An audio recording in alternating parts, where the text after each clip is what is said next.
We'll make sure t-shirts all up. You're live. We're live. Hello. First things first. First things first. Can you hear us? How are the volumes? I'm speaking. I am now speaking. So let us know how those volume levels are. Whether we need to be a little bit louder or maybe quieter. Yes, do. In the meantime, show us your t-shirt. That's fantastic. Sounds good. We've got the thumbs up. Yes. Excellent. Yes, this is the Hicksville Saucerman, designed by Ethan Bryan for us. So yes, you can purchase those. They're in the links below. Cool. Welcome everybody. Dark Corners fans from around the world. Hello. Yes. I'm going to cough my way through this one. I apologise in advance. Yeah, sorry to your ear holes. Where should we begin? Do you have any questions? We don't have any questions. We don't have any questions, so your questions can come in. There was one question. Are you from Orkney? But I don't think that was directed at us. No. But we were able to answer it. Okay, so we're going to chat a little about films that we might be seeing in the new year. Yes, we can talk about that until questions start coming in. So, what any of the films we just browsed quickly through what's coming up in the new year? What has jumped out at you? I mean, it's still some way off now, but the one that jumped out at me from next year is The Voyage of the Demeter, which is one I know nothing about, except that it's based around that one chapter of the novel Dracula, in which Dracula is being transported from Transylvania to Britain, and of course it arrives in Whitby, and it's that chapter's written as the diary of the ship's captain, and someoe's taken that and turned that chapter into a feature film, which I think is a fantastic idea, actually. And just before we discovered this film was coming out, because I'd not heard anything about it, I had been bitching about the number of films that tend to take little events and characters out of classic properties just to try and keep that property going. The Renfield movie. Yeah, which is a similar idea in a way, taking something isolated out of Dracula. And but that I have no enthusiasm for. They're coming out within a month of each other. Yeah. And then at the end of the year, you've also got Wonka. Yeah, and again, that's one that didn't sound interesting to me, but I like the writer and director because they did Paddington. So I'm sort of interested in that. Is your dad going to show up in the chat, do you reckon? It's not impossible. So there you go. He may well show up. Okay, what's worst movie you've seen this year? Worst movie I've seen this year. My mind never goes back that far, but we just had a couple of really lousy ones in the ones we most recently shot. She was certainly an angering one. Oh yes, that was. Yeah, I wonder if they meant like more recent films rather than ones that we did. I have no information on what they meant, but if I've because I've moved home this year, so I've been settling into a new place. Just to correct you, no, there is what's the worst film we reviewed this year, and also worst movie of the year. Oh, so right, both versions. Okay, She. You think that's the worst one? I don't think it is. It's the one that just angered me the most. I was most frustrated with it. 52 films. I can't really think. Of course, She probably won't come out this year, so it doesn't actually count. No. But yeah, it's how far can you push back your mind? Give me a list of the films.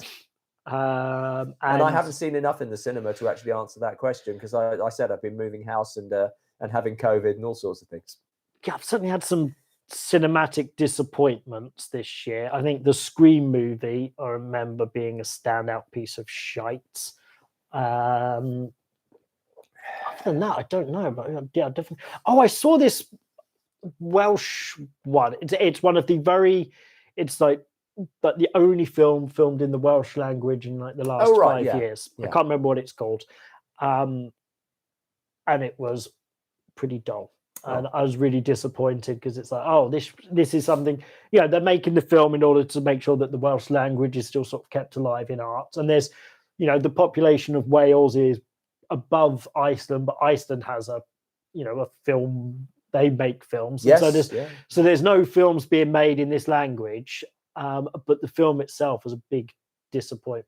That's a shame. So whatever, look it up, whatever the one Welsh film was this year. It wasn't that good. Okay. Hey, Robin, what Hammer film do you think goes best with the holiday season? With the holiday season? That was a good question. Gosh. I like that. You want something cozy, don't you? Yeah, I'm trying to think of cozy Hammer films. Not really cozy films. I don't. I'm thinking Frankenstein and the Monster from Hell. Feels That's interesting. I wondered that. You quite think cozy. that the asylum setting feels cozy? I think it's the big. That's with David Prowse, isn't it? It's like the Harry. Yeah. I think he's kind of like a fat Frankenstein Santa. He looks cuddly. Right. Okay. We'll go with that. Dracula, Prince of Darkness. That ends up in snow, doesn't it? Oh yeah. There's a lot of snow in Rasputin as well. Yeah. Could we call that cozy? Those are some options. The Abominable Snowman. Maybe that's the most Christmassy one. The Abominable Snowman. We haven't covered that one yet, have we? We did for streaming. Oh, we did for streaming. Okay. I think, yeah. I mean, that's going to be my answer. The Abominable Snowman is the most festive. And I'm going to go. I can think of. I'm going to go Frankenstein Monster from Hell. Okay. Was that the last one as well? Yes. Yeah, I don't think that's got a nice orangey glow at the end. It does. It does. Yeah, it's a warm, cozy film. It does. It doesn't have a sort of it doesn't have a particularly Christmas feel to it, I suppose.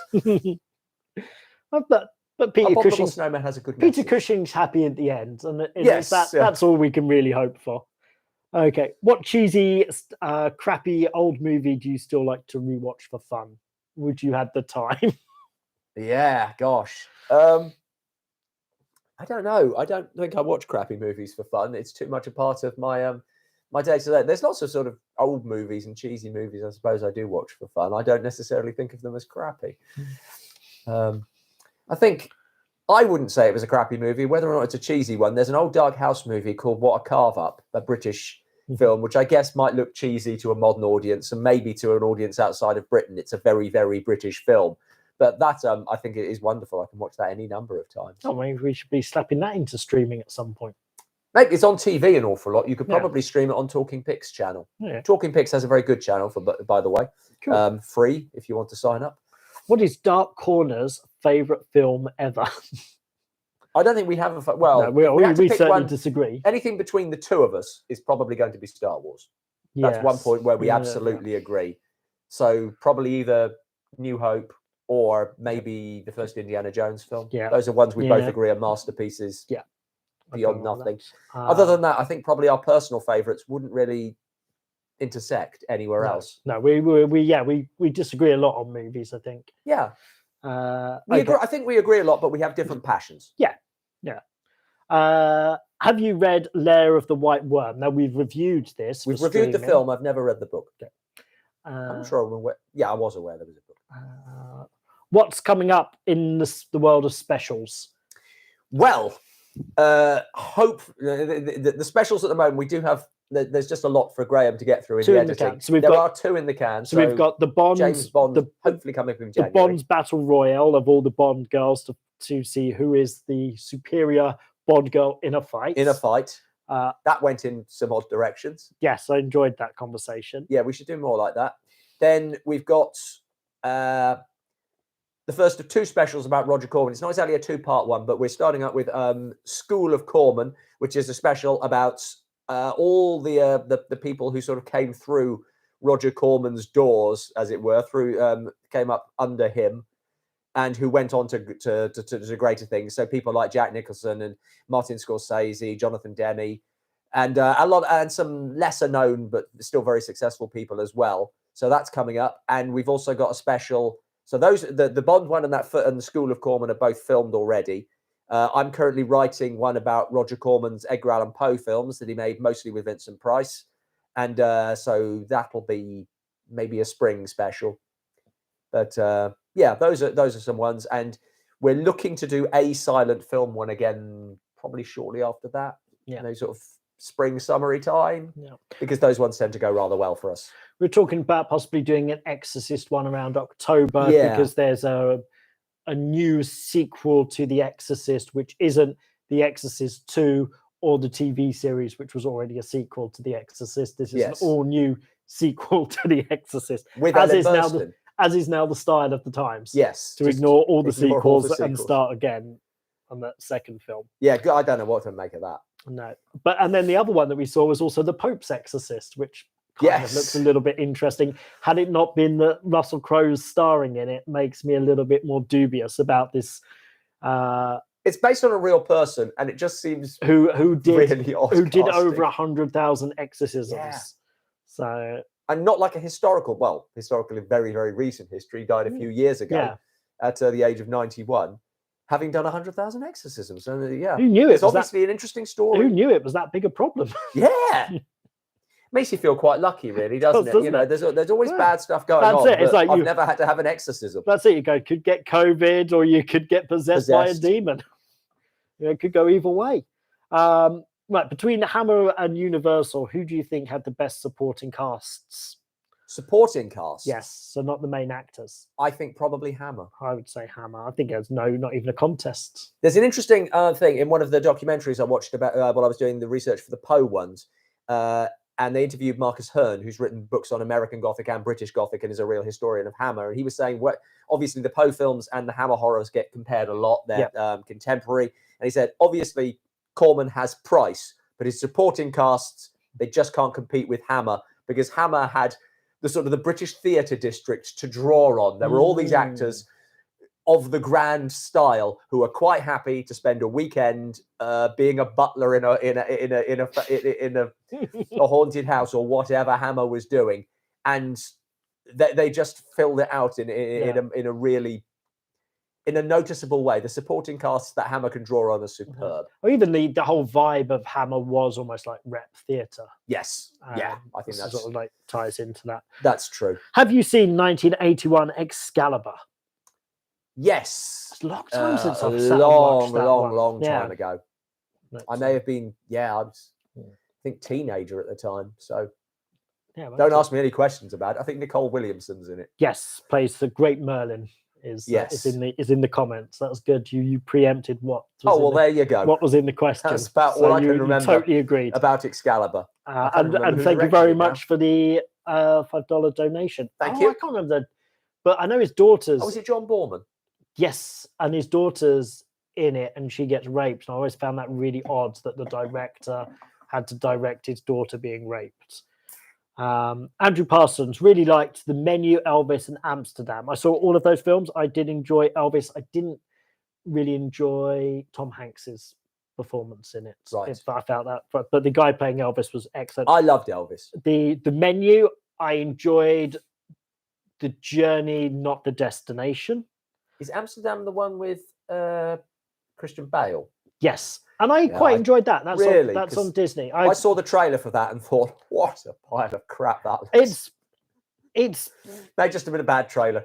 I mean, it's definitely sort of out there and a little bit crazy, and everyone's kind of overacting, but I kind of enjoyed it. Yeah. Fair enough. I don't think it got like stellar reviews, but I did kind of like it. I didn't see it, so I can't really go. But yeah, Elvis I enjoyed very much. I really like it. So this person, when they were visiting London, they were surprised how everyone loved Harry Potter, Monty Python, but no one cared about Hammer. How is this possible? Does no one care about Hammer? In what? It doesn't, like, in what context? I guess Monty Python definitely has like just I think even Monty Python's probably fallen out of fashion quite a bit. It might just be the fashion of it, and Hammer even more so. It's also worth noting that there's sort of a time difference. I mean, Harry Potter is pretty recent.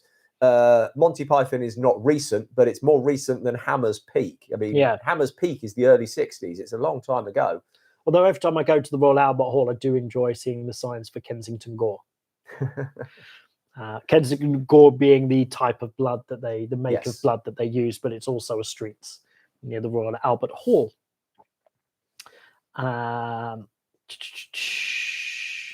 The feast gets really interesting in the last 10 minutes. I think that was the film that I saw. Yeah, it took like a while to get there. Not Hammer, but Amicus Tales of the Crypt starts with A Christmas Tale. Does it? I know we haven't done that one. I think we'll probably stream our way through the Amicus anthologies. Yeah. Robin, what's your favourite Peter Cushing role? I think I'd go with Frankenstein. I love him as Van Helsing, but I like the progression of Frankenstein that he puts into those films. It's such an best part of that review was just like the going through the sort of the stages of him. Yeah, if you haven't in a seen our different art. special about the Hammer Frankenstein, then there's a bit at the end Yeah, where of we part just 2. of part 2. It's quite a long special. It's still one of my favorite of the ones we've done. But it just looking at how how his face evolves, how the character evolves over. It was almost 20 years he was playing the part. And he changes so much. Obviously, he physically changed after the death of his wife, but the way in which he changed is that although the films are very inconsistent, they don't have a strong continuity. The continuity of the character is something that Cushing preserved, and it's a very believable arc that character describes. I don't think you can say that of Van Helsing. The Hammer Werewolf one, isn't he born on Christmas Day? You know, you might be right. That's what they're saying in the comments. Well, So if they're trust saying them. it, then yeah, actually, that's a really good shout. Yeah, that feels actually with adjustments, you could make that into an interesting Christmas tragedy. That you could theme the whole thing around Christmas. Yeah. Wow. Now I think about it, they probably should have done that. That would have been. Yeah. There's a lot of that's things. it. It does, because I The thought Curse about of the Werewolf is a missed opportunity. I think it's a good film, but I thought about it, one. and I was like, oh, it doesn't seem like a very Christmassy thing. But now, yeah, I do have vague recollection it was Christmas. That's thanks to Dante Dotti for pointing that Thanks, out. Dan. What's your opinion on Amicus? I can't think of any single Amicus film that measures up to the best of Hammer. I think the anthologies that they do, there's always interesting stuff in them.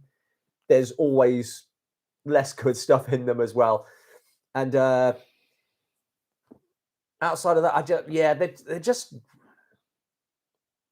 There's some good films. I don't think there's any great ones. I can't think of a great Amicus film off the top of my head. Yeah, that I would consider great. My opinion. We don't tend to Others are available. We don't tend to use this phrase anymore, but we used to call like our viewers hard corners. Yes. And then I just see here Sam King saying, "Hey, hard corners," and I think like Sam King's been with us for many years, and may have even been a proper voting, hard corner. May have even been voting when we were doing that whole "what should we call people." I can't remember who came up with hard corner, but I feel like Sam was integral in that conversation.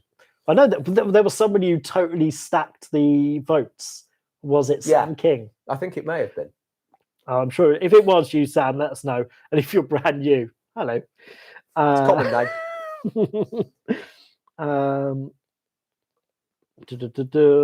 Watching for pictures.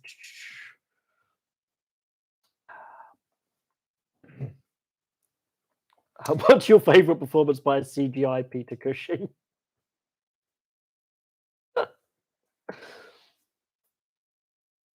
I'm sure that character must appear in one of the cartoon series.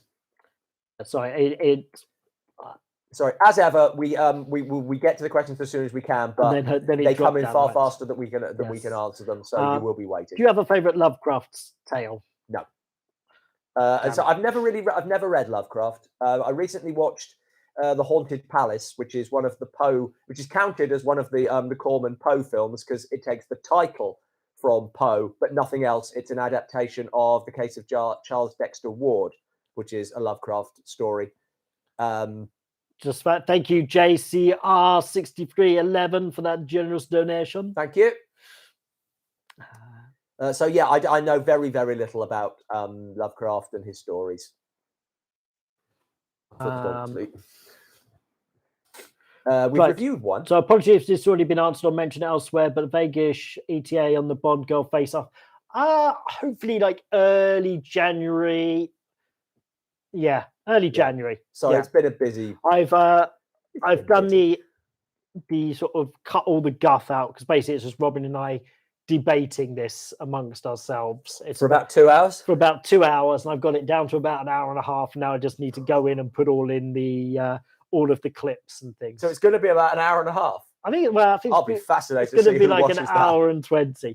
I think it's a really good conversation. I'm such a poor salesman. My immediate thought is, who the hell wants to watch that? I don't want to watch that. I would say don't think. And I was there. Don't think about it as watching it. I think it will be a perfectly serviceable podcast, but with lots of images of sexy Bond ladies. A podcast with pictures. A podcast with pictures. That's going to be the subtitle. Yes. Okay. Just did that one. Will you ever do a video about Night of the Living Dead? That's interesting. Yes, I guess at some point It's not we'll have impossible. to do. We'll have to cover the Romero I mean, franchise. you've forever been talking about doing doing a zombie thing. something about the history of zombie films. Yes, So at least some Night yeah, of the Living Dead would be. It would be interesting to cover, I suppose, the franchise, the Living Dead, a little bit. But yeah. Have you seen St. Valentine's Day Massacre? I don't think so. No, I don't. I don't think I have. I will ever hope you review Man with the X-Ray Eyes. For This is one what? we've looked at, isn't Yeah, it? I think that's too good for regular Dark Corners. It might Not be good one. enough for stream. It might be. I mean, I don't think I mean, we've got a streaming review of The Blob coming up, which is not a good film and could easily be regular Dark Corners, but it's an important one. Man with the X-Ray Eyes. It's definitely on Amazon. I think it's on Amazon for free. So I wouldn't rule it out. I think one of the nice things we can do with the streaming is not always do classics. I like it when we do classics, but if we just do interesting films and average films, I go to, this is slightly something of a tangent, but that's basically what we do. Many of you know I attend a thing called Kennington Bioscope at the Cinema Museum, which shows silent films. And one of the things I love about it is that they don't just show the classics. They show regular films that people would have gone to see in the 1920s just on a daily basis, just to see. And these films are forgotten. They never get shown anywhere. So I think it's really, I do think it's important to celebrate average films because it's hard to make an average film. Very true. Has there ever been a good sequel to The Exorcist? Exorcist 3 is all right. Yeah. I think that's probably... I didn't mind the Exorcist TV series. I didn't see any of that. Shockingly. A lot of it was over the top, but I actually really liked the relationship between these two priests. And it was like, yeah. Okay. There was a good thing in there, but it wasn't necessarily enough to hold it together for 2 series. I think a strong relationship between 2 interesting characters is usually enough to at least give you will hang on for another episode or something. Yes. If you don't even have that, all you have is a concept and just the name, then it has to be. I think the difficulty of it of doing a series of The Exorcist was you either do a exorcism of the week, which is a bit like how do you keep going back doing it, or what they did was having a sort of one demon that they're fighting for the whole series, and then that also has is problematic over 13 episodes. It doesn't. I mean, like there's 2 off the top of my head, I can't think of a series based around The Exorcist that I would want to watch. Yeah, it feels like a film concept or a book. Yeah, a standalone thing basically. Yeah, or at least miniseries. But it's certainly not. There's certainly not 13 hours of story to be mined in one story, and say a Monster of the Week format is wrong as well. Yeah, completely. Would you ever talk about the Carry On films? Not for Dark Corners, no. I love the Carry On films, but they're really not on brand for us. We might do, if we were to do a streaming about Carry On Streaming. That's the only possibility, I suppose, which is a great Carry On film. Oh, Dan's nailed me again. How's the Ed Gein project coming?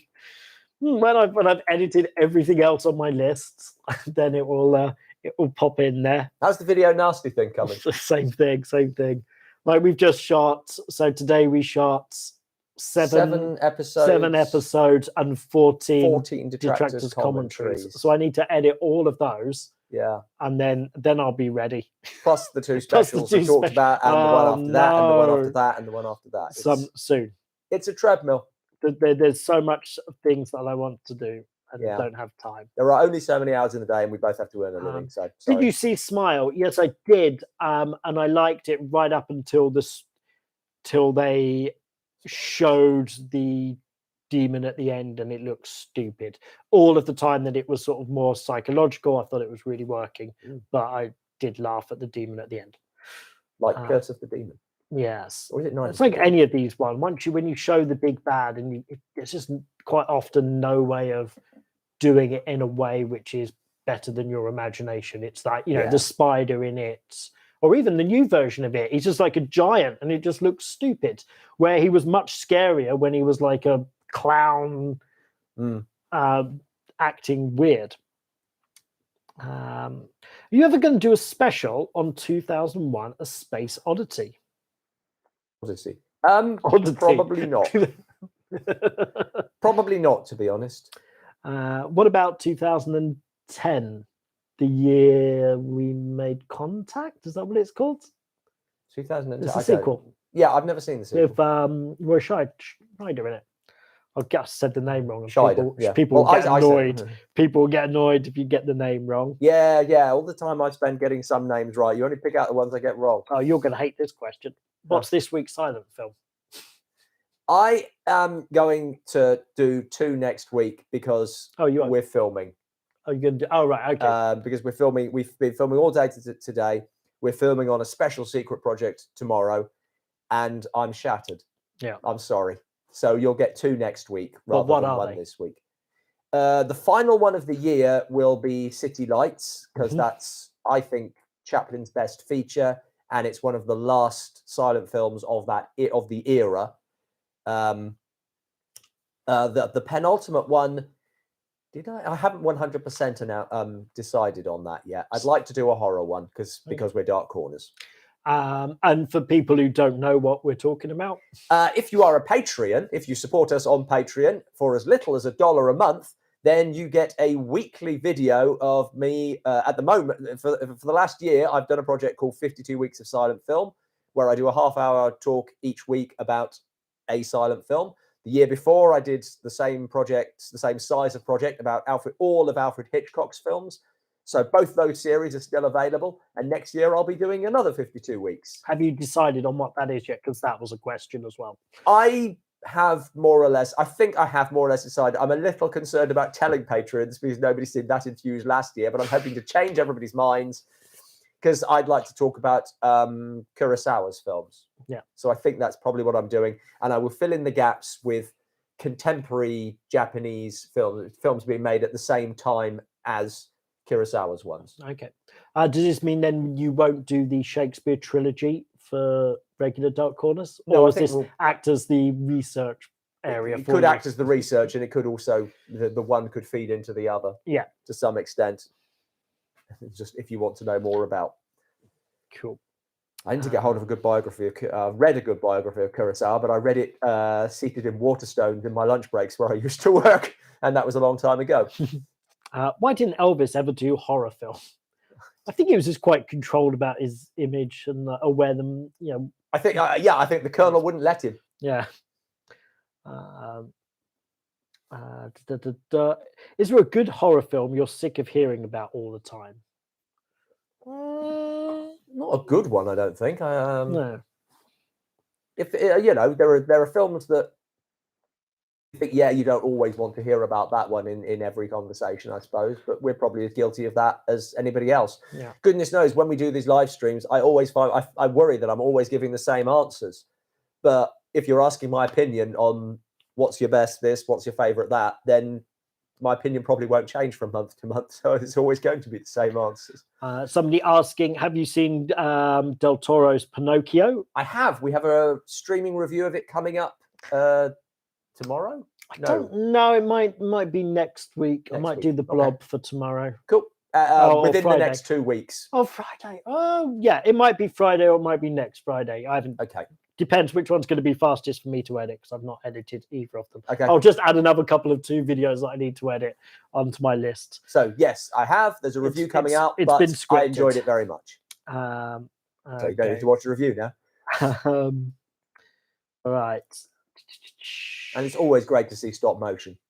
And, yeah, I watched a little bit, and it didn't look like stop motion to me. Right. It was modern stop motion is, of course, very, very different. No, but it's still just the movements and the water and stuff looked so good. So everything was so smooth.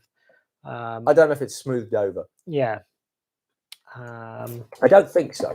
I think it's quite artisanal, as it were. If you would remake a Hammer horror film, what would it be? If I were to remake one, yeah, Curse of the Werewolf, I think, as we were just talking about. I do think that's a film that there were more ideas of what to do with. And when we did our streaming review of it, we did say, this is a good film, but it needs to be bigger. It could have been. a great one, and I think there were other ideas. It had a bit of a troubled production history. If I were to make a sequel to one, Captain Kronos. Yes.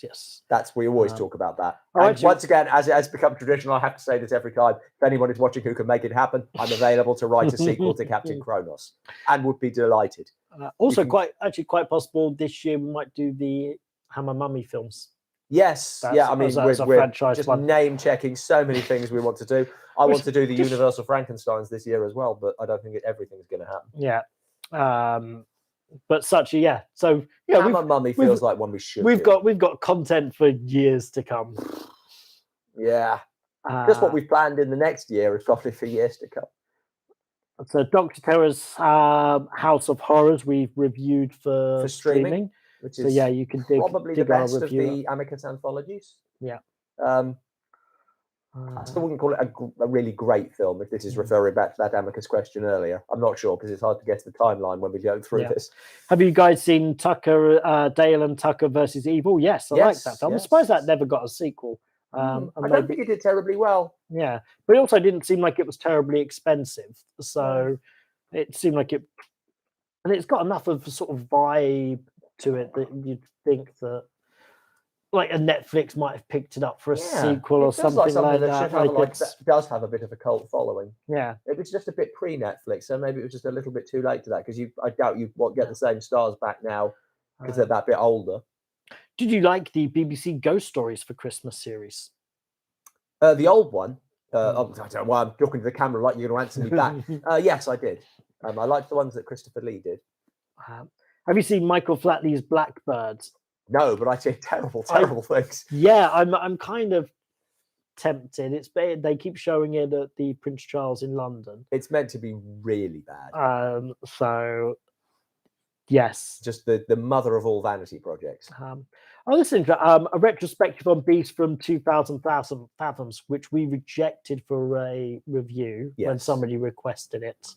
But yes, maybe that is a streaming one that we should do. Yeah, and use it to promote the Harryhausen stuff, I suppose. Yeah.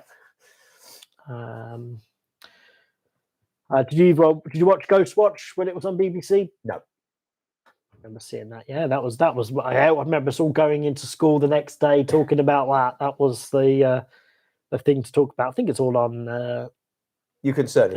It's on YouTube, and I think they've just released. I think they've just released a Blu-ray of it with some more like commentaries and documentaries. I seem to see it being talked a lot on the socials quite a lot. Yeah. So I don't know if it's more out there now.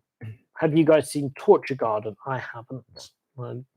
Back has got Torture in the title. I don't think you have. That's an Amicus one, I'm pretty sure. And I think that's another Amicus anthology.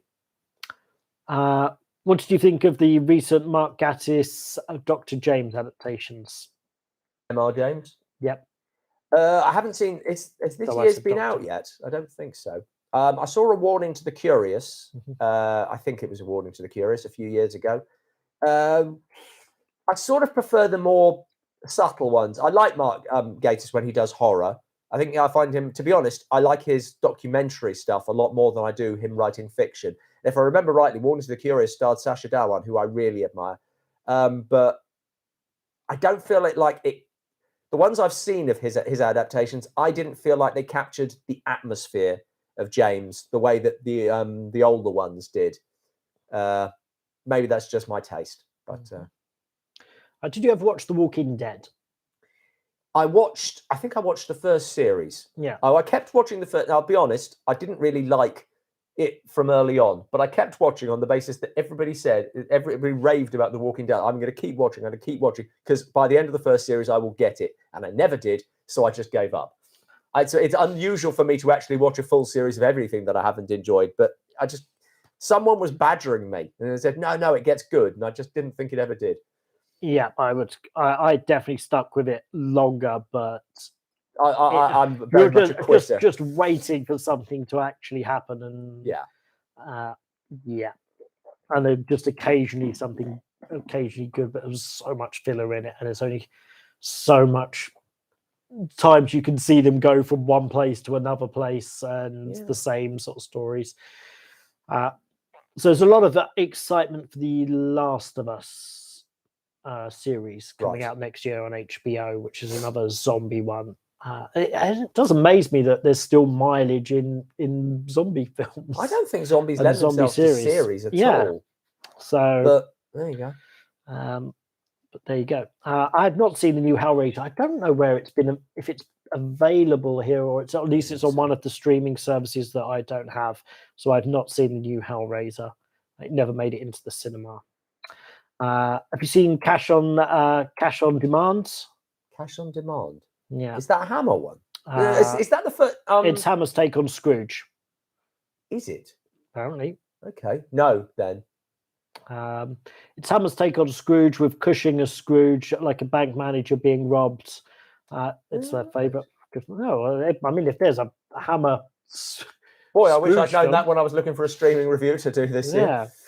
Quatermass in the Pit. Yeah, that's another one we keep talking about. Well, there was talk a few years ago about Hammer rebooting the Quatermass series, and we were all really excited, and we were ready to do a special about the Hammer Quatermass films to coincide with it. And I don't know if that project is even still happening. I mean, I haven't heard anything about it. Why would you not? It's a great idea. Yeah. And it's such a good role for somebody. I mean, the casting is going to be key for that, but still. Do you appear at conventions as guest speakers? No, they've never asked us. We got semi-invited to one. There was a sort of a MonsterCon in the States. Yeah, where they but I think we would have had to have made our own way. We'd have to have made our own way, taking care of ourselves. And I don't think we were being invited as speakers. Yeah. It was just, would you like to come along? This is how much it will cost you. Yeah, I wonder how that would go. Be interesting. I do think we should try and investigate the convention thing, but it's not a scene I'm familiar with at all, so I don't really know how to get in. If you just write and say, I'm from the well-known Dark Corners. I'm from the well-known You'll Dark want me Corners. there, won't you? We have almost 70,000 subscribers, don't you know? And it only took us 10 years. Perhaps you saw our review of the Batwoman. Thank you for your review of Mystics of Bali. Pushed me to watch it with some friends a couple of years ago, and we loved it as much. Carried on doing B-movie screenings. Oh, yeah, brilliant. Mrs. Bali. That's what you like. Yeah, we should do another. The Indonesian ones don't get great views, but we should do another one. Yeah, we've not done one of those in a while. I've got one on my watch list. A lot of people today don't remember Carry On Screaming. I remember the theme tune very well. Carry on screaming. Ah! Carry on screaming. Ah! Because when you're screaming, I know that you're dreaming of me. Okay. Well, I did not plan to do that. that was good. Yeah, I love Carry On Screaming. I do, like I said, I love the Carry On films. I mean, they are very out of date, very much of their time, but they're fun. I have time to read all the comments. If there's not a question mark, I'm assuming it's not a question.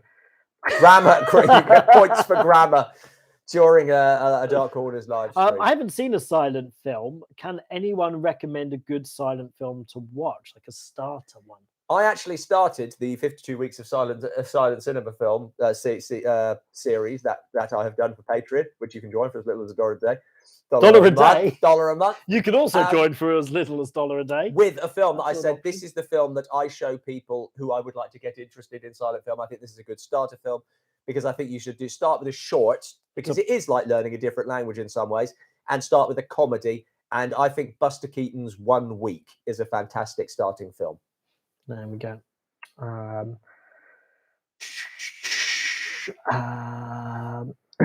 Hope you both have a lovely Christmas. Well, you too, Robert. Me too. Just watch Abominable Snowman, the Quatermass.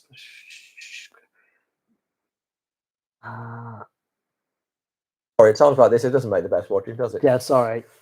I should give you like a question.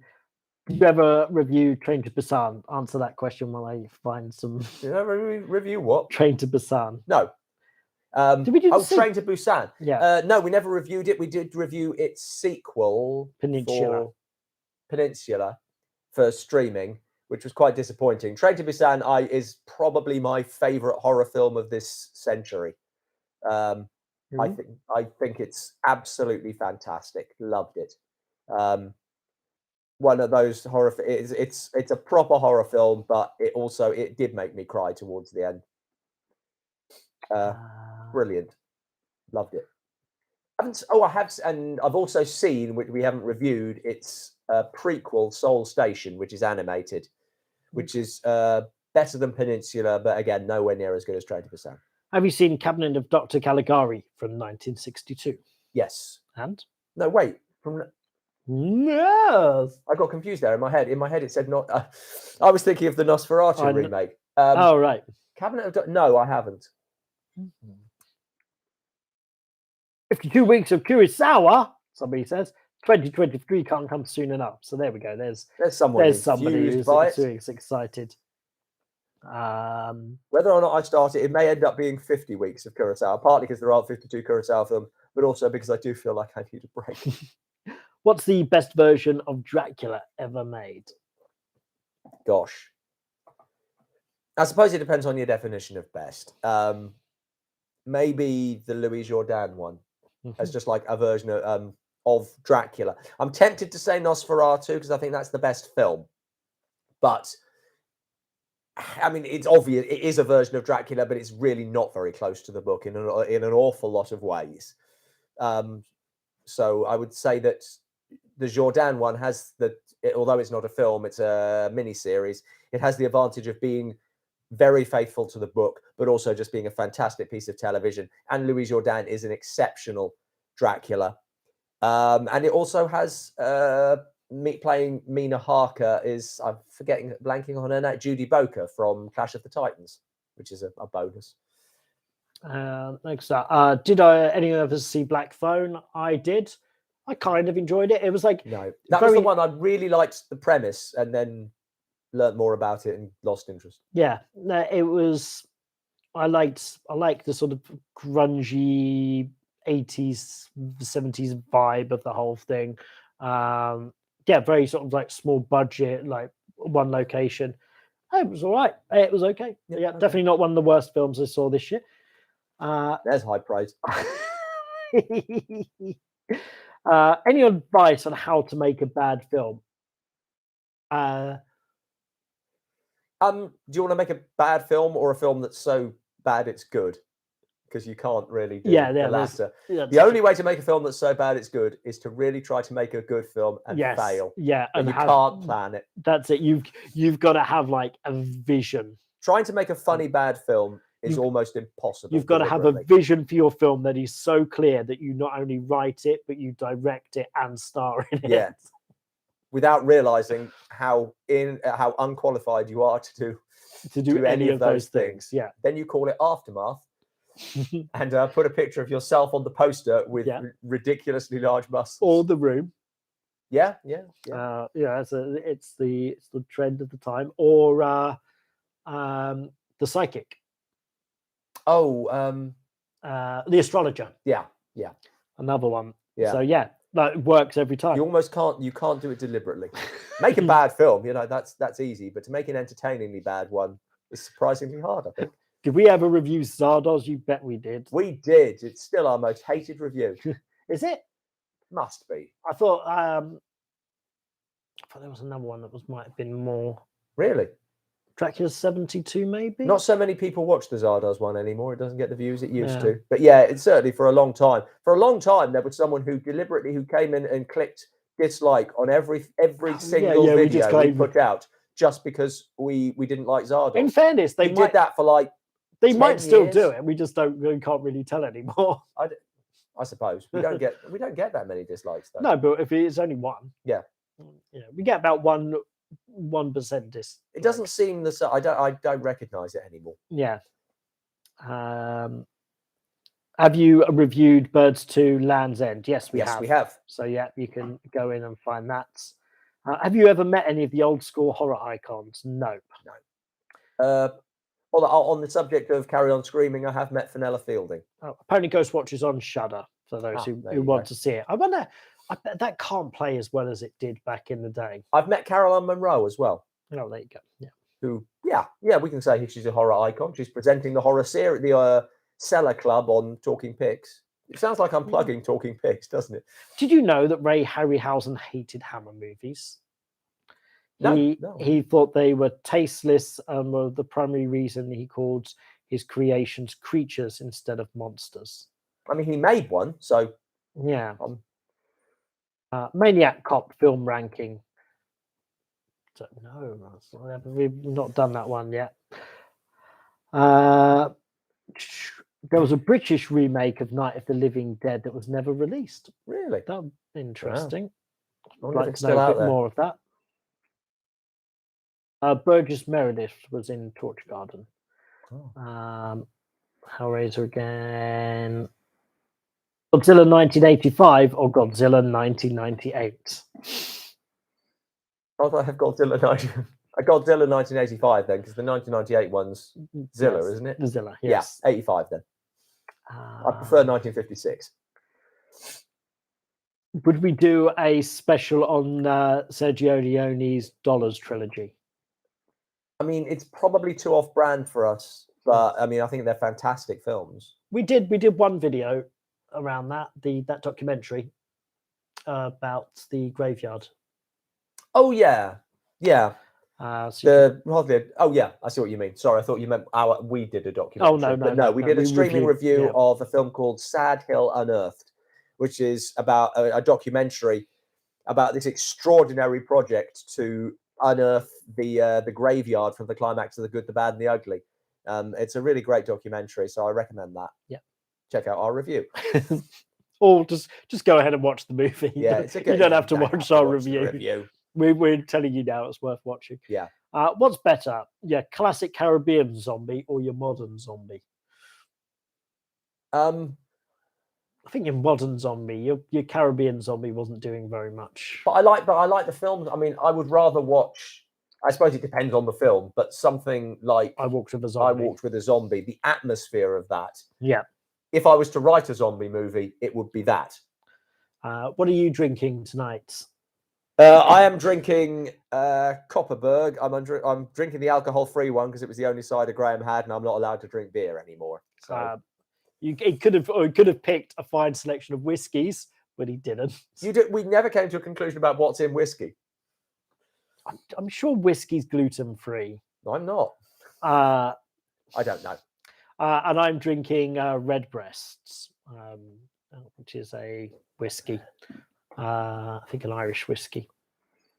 Very nice.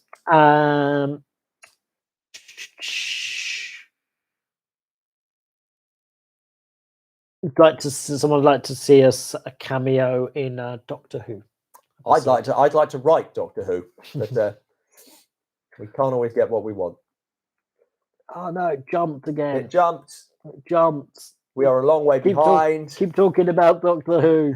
How excited are you for the new Doctor Who? I am quite excited. It's still a long way off. I'll be interested to see what happens next. I mean, it was the last episode was. I could focus on the next one. Okay. Would you do a special on horror character actors such as Michael Gough, Michael Ripper, Una O'Connor?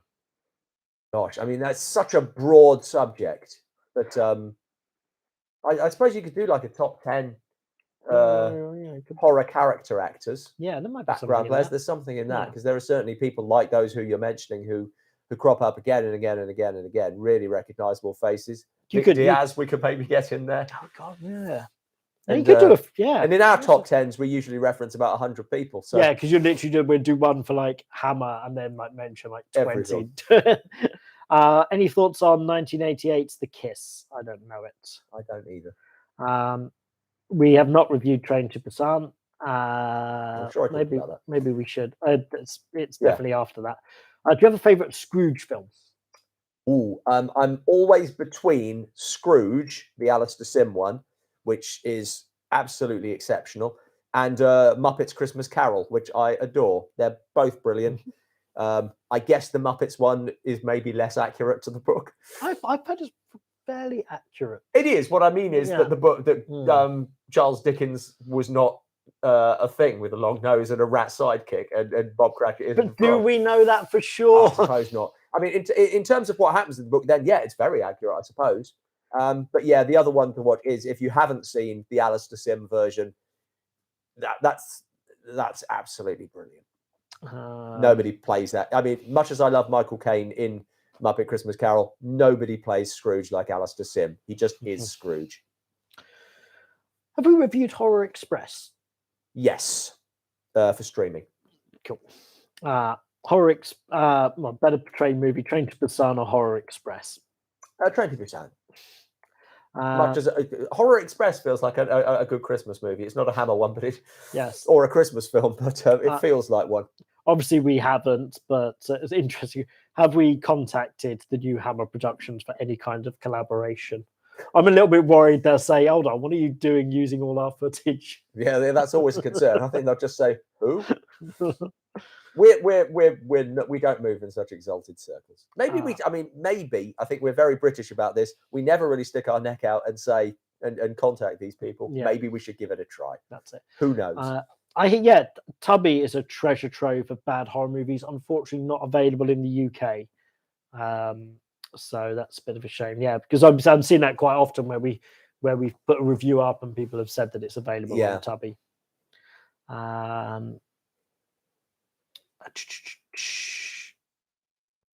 predict this channel will blow up in 2023. I hope he means in a positive way.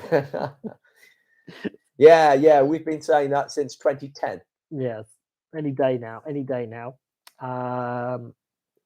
Have you seen The House in Nightmare Park? The House in the Frankie Howard film. Yes. Everybody's down on that film. I remember it's been a long time since I saw it, and perhaps my sense of humor has evolved, but I remember loving it. Thoughts on Bob Hope version of The Cat and the Canary? I've not seen the Bob Hope one. If you start with a feature, if you like, it's about the silent films. Starting with a Buster, blah blah blah. I'm sure they're just agreeing with me. Yeah. Oh no. So if you start with a comedy, start with Buster Keaton. But if you start with an action, then a Fairbanks film like Mask of Zorro or Robin Hood. Oh, I wouldn't start with Robin Hood. Right. It's not like it's a terrible film, but it's a very weighty one. It's very long. Mask of Zorro or Black Pirate for a starting point on Fairbanks. Okay. They're more fun. Have you seen House of Dark Shadows? I've got no more information than that. I think that's the. You know what? I may be confusing it with that. I don't think I've seen it. Okay. Have you seen 10 Rillington Place starring Richard Attenborough? Yes, that is a very creepy film. Ooh. That's about that's the real life murder story. I can't remember the killer's name, but yeah, that's proper. Have you seen the Chucky TV series? No, me neither. I'm a bit behind on all the Chucky. I'm not sure films. what that's on. Is it? Yeah, I'm not sure. Is it Paramount? Oh, I bet it's Paramount. Yeah, I don't get Paramount. 1989 Cyborg was supposed to be a sequel to Masters of the Universe. Was it? Maybe, according to IMDb. And as we know, IMDb has never steered us wrong. Yeah, well, we reviewed a film today called Nemesis, which is related, in IMDb relates it to the Cyborg series. As far as I can see, they're just not related. Yeah. It's just... Did you see Dracula versus Frankenstein? Which one? Yes. There are 3 that I can think of. Yes. We've reviewed 2. We haven't done the Dennis Price one. Yeah. So yeah, check out the reviews of those 2. Yes. I'm guessing the Al Adamson one is the one you're talking about, which was a fairly early review for us. Did you see Nope? No, I didn't. We did this earlier. Yes, Nope. I did. I quite enjoyed it. I thought the ending went on a little bit too long, but that's usually my complaint with films is once you're there in the last act, let's just wrap it up. Yeah, I really haven't got to the cinema very much this year. How do you feel about the American remake of Let the Right One In, known as Let Me In? It has a really good car crash. I think as remakes go, there are definitely worse ones than that. I never really see the point if all you're changing is the language. It's quite interesting because I've also seen the stage production of Let the Right One In, which is set in Manchester. So I kind of like this same story being told with different accents with different accents. But they still end it the same way in the swimming pool. Wow. So how you do that on stage is kind of interesting. It doesn't quite work, but it has a nice sort of build up to it. Have you seen the Nail Gun Massacre? No. I have not. It doesn't sound like one that's going to be high on my list. Thoughts on the Nosferatu remake by Robert Eggers? He's a good director, but I don't see the point remotely. I don't. I mean, I barely see the point in the Werner Herzog remake, which is fine. I don't see the point in remaking films that are good to start with. Cool. Laura wishes us happy holidays. Thank you. And do we have plans this Christmas? What are you up to this Christmas? I'm spending Christmas with my family. The science advisor. The science advisor and family. What we Science advisor, Mrs. Science Advisor. The science we gave her advisor another name. No, my mum is Mrs. Science No, Advisor. didn't we give her another name? Did we? Because that wasn't her expertise. Oh, right. I thought we had another name for her. Lady something. Lady something. Yeah. Okay. What's her expertise? What's her expertise? Yes. She knows a bit about these films as well. She helped me. A lot of my interest in films comes from my mum and her books I used to borrow. Okay. And the science advisor's assistant will be there as well. Yes. Of course. And I'm staying up in London, got girlfriend coming round, a couple of other friends, and we're just going to have a big old feast. Do you guys want to review The H-Man?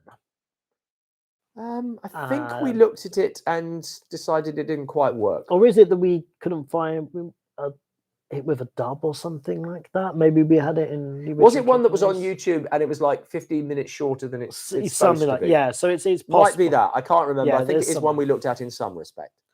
Have you seen House of the Wolfman? House of the Wolfman? No, it's a homage to the Universal monster. Oh, right, yeah, a couple of people have nodded towards that. No. What new movie theater would you go? What new movie would you go see in the theater? I really wanted to see Knives Out, but I had COVID for that brief period it was in the cinema. So that was irritating. And I did go and see it, and I really enjoyed it. And no need to rub it in. It's a shame that it had such a brief window in the cinema, because I think it is one that I enjoyed seeing with an audience. Yeah, I would have liked to, but the COVIDs. There's all sorts of films I'd like to see in the cinema. It's not usually the big spectacular ones for me. But you look forward to The Fabelmans. I really want to see The Fabelmans. Other than that, I think always because as I said, I moved earlier this year. I was really glad. The last film I saw in Cambridge, my old home, was Everything Everywhere All at Once. I thought that was a fantastic cinema experience with which to end really quite a big, significant chunk of my life. Being in that place, it was that was one I didn't know anything about until it came out, and that's really what I'm looking for every year. The cinema experiences that I look forward to are the ones that I don't expect. Will we do more Godfrey Home movies? Almost certainly. I hope so. They always get absolutely atrocious views. I wish they didn't, because I think they're so funny, but some of the worst we've had this series, which is oh really? Yeah, well, that's just sad. Yeah, by a long way. Really irritating, because they are funny, but for whatever reason, they just don't get watched. Imagine, if you will. Okay, go on. You're doing a Hammer-like production in the modern day. Today, who are you casting? I knew you were going to ask that. These questions come up every time, and I don't know. I mean, I think there's lots of great sort of British actors of a certain age. I mean, obviously, it depends entirely on the production of what you're doing, but I think there are enough quality actors of a certain age to step in. I believe that. I just can't think of I can't think of any off the top of my head. Zantara, donating $5, has asked, "What's the worst silent film you've seen, and what makes it so bad?" Oh, bloody hell! Oh, and also, and this one: have you seen Dr. Caligari 1989? No, I've seen one Dr. Caligari. What's the worst silent film I've seen? Oh yeah.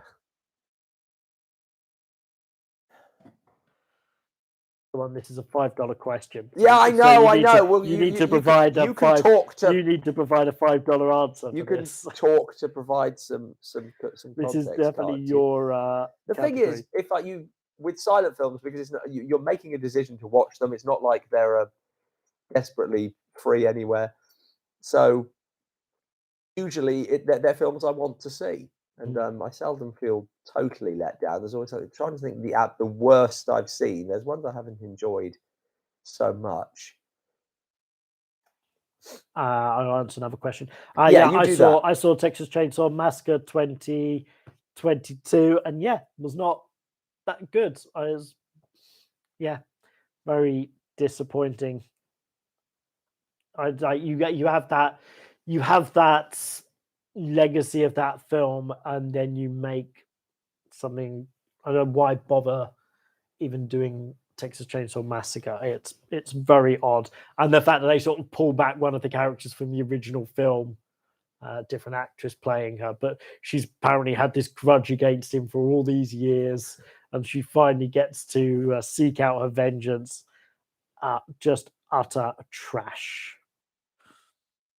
Okay, I don't know what my what the worst silent film I've seen, but I will talk about one that did disappoint me, which is the last of the Lon Chaney Todd Browning collaborations called Road to Mandalay. And it's a shame because they have a fantastic collaboration, and I'm a huge Chaney fan and a big Browning fan as well. I love their films, but that one is such a weak one on which to end. It doesn't give Chaney a particularly interesting character, and the film, it doesn't give him a lot to do. The film is devoid of energy. Except for the presence of Lupe Velez, who's very good in it. But she's the one sort of like keeping the energy up, but it's not an interesting plot. And like I said, those films are always sold on an interesting character for Chaney, and that one just doesn't have one. So I don't know if that's the worst silent film I've seen, but off the top of my head, it's one that really disappointed me. There's debate in the comments. Oh, good. Somebody says rye whiskey isn't gluten-free, and someone says all wine, spirits, and liquors are gluten-free. Good. So I'll have a whiskey then. No, somebody says that they're not. There's there's debate. Wine is definitely gluten-free. Well, no rye whiskey. Okay. I would think rye whiskey was not gluten-free. Yeah, that's what. I'm not a whiskey drinker, so I haven't bothered to check it out. Will you be seeing Cocaine Bear, or do you have any interest in seeing Cocaine Bear? I don't know if I can. I'm sort of interested in seeing it. I don't know if I'm interested enough to pay money for it. It'll probably depend what else is in the cinema that week. Yeah. I'm looking forward to it. Yeah. Okay. Who thought RoboCop and Total Recall reboots were a good idea? I don't know. I don't think anybody thought they were a good idea. They just thought there was money to be made. And they were right. Do you have any new books coming out?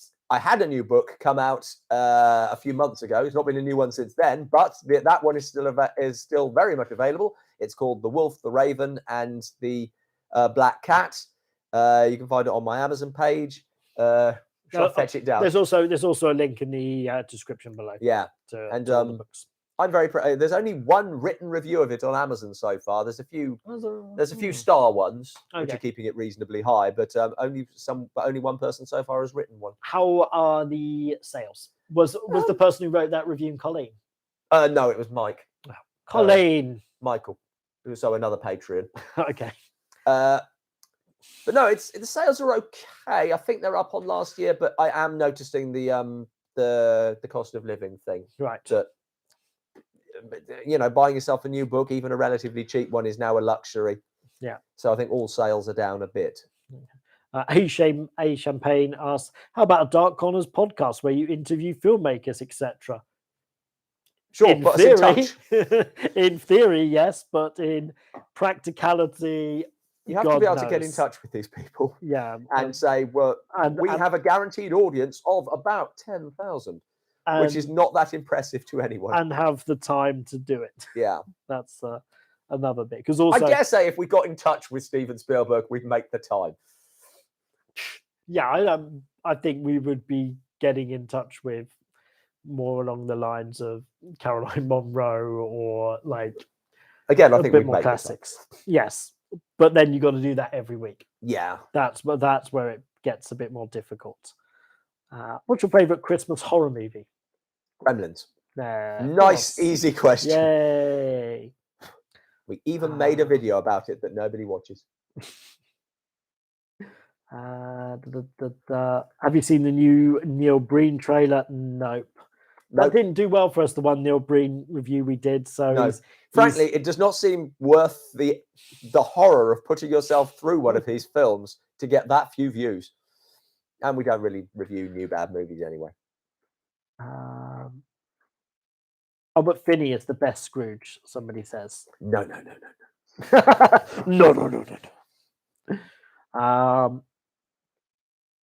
Love Albert Finney. Albert Finney is the best Winston Churchill. I like this question. Okay. Oh, good. No, I think you'll be amused by this. Which one of your favorite horror films would be improved with the addition of Muppets?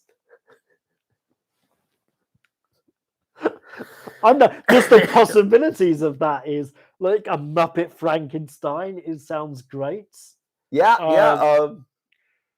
Not so like a Muppet Dracula in theory, but like there's only one person who's playing Dracula. Yeah. The main role's already cast. I don't think I want to see a whole film with him. I want to see sort of like a Muppet Wolfman where Lon Chaney Jr. changes into Rolf the dog. Can suddenly play the piano. I'm going to go with that one. Yeah, now I've said it. That's my answer. Jekyll and Hyde, Muppet Jekyll and Hyde. Muppet Jekyll and Hyde. Now that maybe that's better on. No, I'm going to stick with Wolfman. God, a Muppet Exorcist. There's a big gap in the market here of Muppet horror films. I don't know a horror film that wouldn't be improved with the addition of Muppets. That's a great question.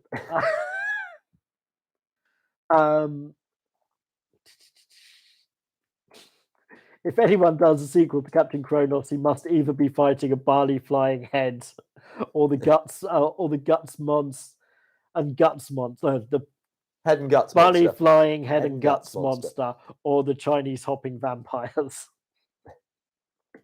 Oh, I like the idea of Captain Kronos going to other countries and exploring other. Battling against other traditions of the supernatural. Yeah, that would be. You see, that would make a good series. Yeah, which is arguably what Captain Kronos should have been. Yeah. Do you buy most of the movies we review? We tend to buy all of the ones that are for the specials to make sure we've got the best quality print available, and extras. And then for the regular reviews, it's a mix. If there's like a good copy on Amazon or YouTube, then we can take it from there. But if the quality's not quite up to scratch, then we will try and buy it. So it's a bit of a mix. Yeah. Doctor Who is rubbish since Steve Moffat left. Discuss. It sounds like you didn't enjoy it since then. Other people did. Hammer's last continent, cheesy or underrated? Cheesy. That's some question we've already had. What about The Thief of Baghdad, a classic silent epic? I guess as a starting film. Again, I think that comes under a similar heading to the Robin Hood one. It's a good film, but Douglas Fairbanks is off screen for an awful lot of those. And the thing about a Doug Fairbanks film is when he's not on screen, then they cease to be interesting. He is what you want to see. So this series of period action comedies that he made, the best ones are at the start and at the end of it. The ones in the middle where he started spending more and more money and they got bigger and bigger and bigger, they tended to dwarf what he was doing. And that's why they sort of corrected back into stuff like The Black Pirate.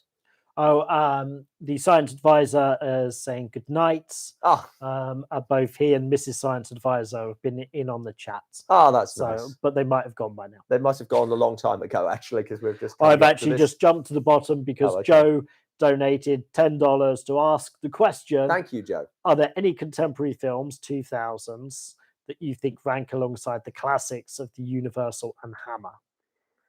Yeah, I mean, I don't think there's anything that you'd sort of compare to them. And also, thank you, Gary, who also donated $10 dues. Thank you, Gary. With just a thank you and not burdening us with a question. Very rude to Joe, but yeah, I don't think there are films that you can sort of like compare to those ones. They're sort of their time, and they have that atmosphere that I can't think of any contemporary films that really match that. but there are equally good films. I'm sure. I talked earlier about Train to Busan, which I absolutely adored. A lot of Guillermo del Toro's films, certainly. I mean, stuff like Pan's Labyrinth, phenomenally atmospheric, wonderful film. So yeah, I think there are films that are the equal and that will be considered classics in the future. But I wouldn't make a sort of like direct comparison between them, maybe. That's apparently Nemesis movies. They're bad. The first one is passable, but the 4 sequels are terrible. That was yeah. We literally recorded a review of that today and ended that review by saying that, you know, it's not a good film, but there's always stuff happening in it. It's quite, you're never bored, but I have no impulse to watch the sequels whatsoever. So that's a preview of what you're going to see in the review. But yeah, that's a fun one to review. We actually had that, and we had the most to sort of say about it in the detractors' commentary. There's so much going on in that film, and Yeah. that was directed by the late Albert Payan, who, yeah, someone we've reviewed quite a few, not a lot of his films, but more than we have most directors. At least 4 of his films we have reviewed. I think maybe more than that. I'm assuming I know the answer to this one. Who do you think was the best movie Dracula? Christopher Lee, Gerard Butler, Bela Lugosi, or Gary Oldman? I'd probably still give it to else. Christopher Lee over Bela Lugosi. Yeah.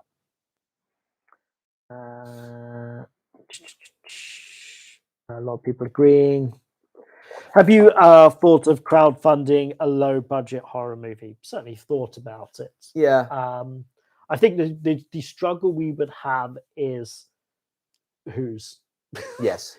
Because we've got different tastes. Yeah. And I think if we did it, we'd want to do something that we both kind of agreed on, but also not water down each other's. That's the problem. Vision. I've worked on a film that Graham was making. Graham is currently helping me with a film that I'm making. Yeah. And by helping me, I mean doing an awful lot of providing all the equipment and labor for free, which is an enormous help, it has to be said, because I couldn't possibly afford to do this otherwise. But there's no question about whose each of those is. Yeah. Something that we actually collaborate on. Yeah, I think we might struggle. We really need to find the right project. To be honest, I think we get in our own way. We were talking about this earlier, and maybe we should do more stuff like that. But if we were to crowdfund something, then it would be sort of like with the Dark Corners brand, and that's sort of problematic because that's both of ours, but the product wouldn't necessarily be both of ours. Yeah. So interesting one. And it is quite interesting just look at, because I went to see a double bill of The Terrifier and Terrifier 2 earlier last month, I think. And this first film was made from crowdfunding for $25,000 and is pretty terrible. And I'm pretty sure he does all the effects really well, but the quality of the acting and a lot of the other things were pretty damn poor. And I feel like I could do something better than that. We talk about how frustrating that is. Yeah. And then Terrifier 2, which is done on a $250,000 budget, again, crowdfunded, huge step up in every way, but it really needed an editor to like bring it down. It's like he shot all of this stuff and he's like, I can't face any of this being on the cutting room floor. And half an hour out of Terrifier 2, and I think you'd have a very good, not necessarily a very good film, but certainly one that's, and it does, even at the film that's released is certainly punching above its weight for a $250,000 film. But he's going to now ride that Terrifier train. Yeah. And he's going to make some good money. him. He's going to make good money out of it because he owns the whole thing and he's Yeah. crowdfunding it, so he's not owing other people the money for it, so he's getting all the profits from it. So good on that guy. You subscribe to Shudder. We occasionally do, like we may like sort We of pop in. occasionally use their cheap subscription for a month service. Yeah, so and we might watch as much as we can. and like binge for it. But yeah, to pay for it every month, I just wouldn't get the use out of it. There's too many channels you have to subscribe to now, so I think you got to pick and choose. I already feel like I'm paying too much for my entertainment. Yeah. How difficult is it to get your hands on a video nasty in the UK? It's pretty easy now, I think. Very easy now. I think there's only like a couple of them which aren't readily accessible. Most of them have been released uncut with a 15 rating. Yeah. Extra being like an example of a video nasty. What a really dreadful film that is. A really dreadful film, but yeah, it's now released as a 15. Yeah. So, yes, it's only like a couple of them, mainly sort of the sort of Nazi concentration camp ones seem to be the women of the SS, Right. those sort of rapey prison ones. No desire to see those. Which, yeah, no one's really missing. So other than that, everything's pretty available. And as I said before, a lot of the video nasties are just garbage movies that just got caught up in this panic. Yeah, and very often it was just a word in the title. There were some words Yeah. that were just triggered that they wouldn't even watch the film. That was it. Yeah, and had they not been classed as a video nasty, nobody would even remember them. That's like the only thing some of these films have got going for them, is that they got labeled a video nasty, and that's the only reason anyone will ever go and watch them. So did you see Frightener or its sequel? Frightener? No, I don't think so. I yeah. saw The Frighteners. I liked The Frighteners. That was a good movie. If you had a chance, what movie would you remake? I'm sticking with Curse of the Werewolf. Opinions on Halloween 3, Season of the Witch. I kind of wish that Halloween went that way, instead of becoming like this big franchise, just being this sort of anthology Halloween movie. I think that's the thing. Season of the Witch may not be the best film out there, but the concept would have been a hell of a lot more interesting than the way the Halloween franchise went. Yeah. Halloween Ends, I saw, and actually I didn't mind it that much. Okay.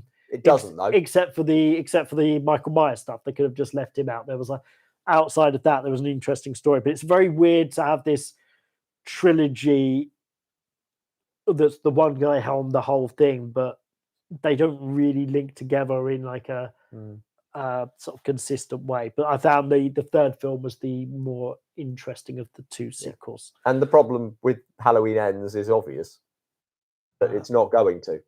As long as it makes money, it's not going to end. I don't care if it's spoilers. They don't need money.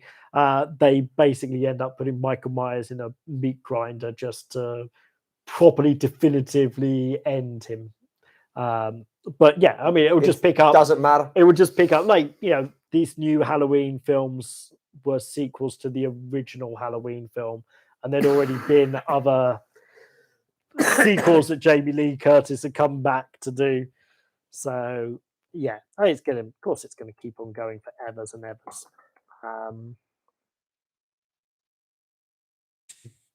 Something about the Dark Universe, that's not happening anymore as far as I can tell.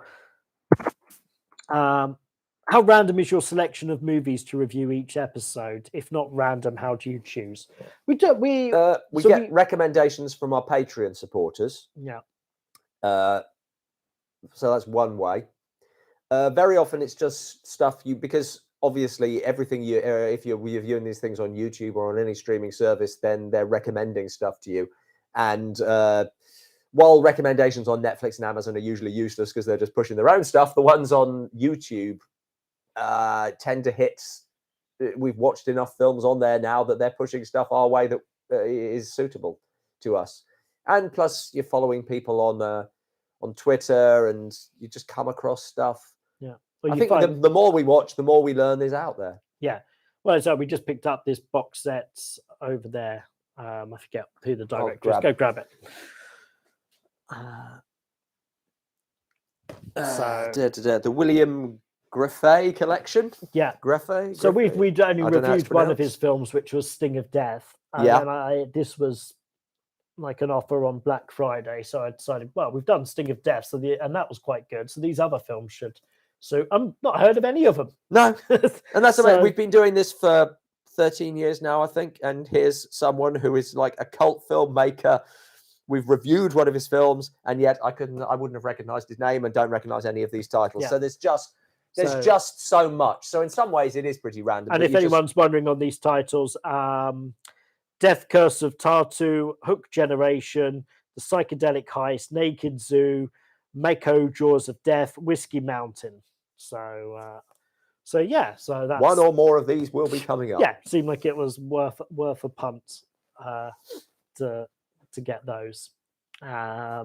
So it's not exactly random, but it's not very strictly curated. Well, that's it. And then we batch shoot maybe 6 to 8 episodes in one go, and within those 6 to 8 episodes, we will think about what have we got in here. Like, so there's not like 4 giant monster ones in a batch. So we go maybe a giant monster one, a Euro trash one, a sword and sorcery, an 80s slasher. So there's sort of like different categories of films. So we tried to make sure we got like a nice mix of those. I tried to make sure there's at least one black and white film per batch. So there's let's say it's not strictly curated, but we do try to keep diversity, and I suppose that's the main thing. Perhaps it's more planned than I think it is, but we're just so used to doing it now, we don't really think about it.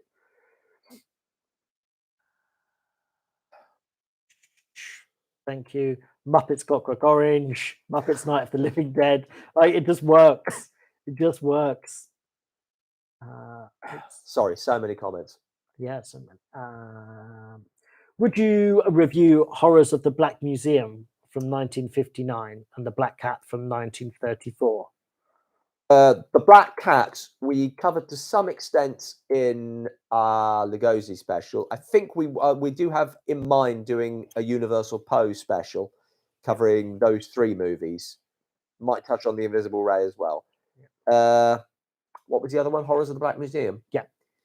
That's the Michael Goff one, I think. I'm thinking. If correct me if well, you won't be able to. There's too many comments there. But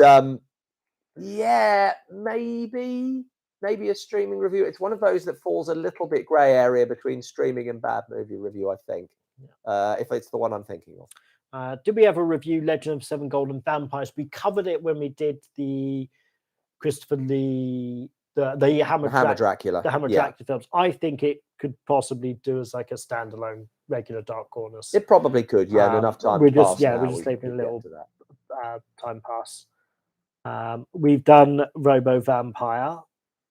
That was, I think, a brilliant review. Fraggle Rocktober Blood. Somebody. There's an excellent RoboCop boardroom skit with the Muppets on YouTube. So find that. God. That's dark. Did you guys watch Morbius? I watched it. It was trash. Werewolf by Night. We reviewed that for streaming. It was fine. Yeah, it was fun.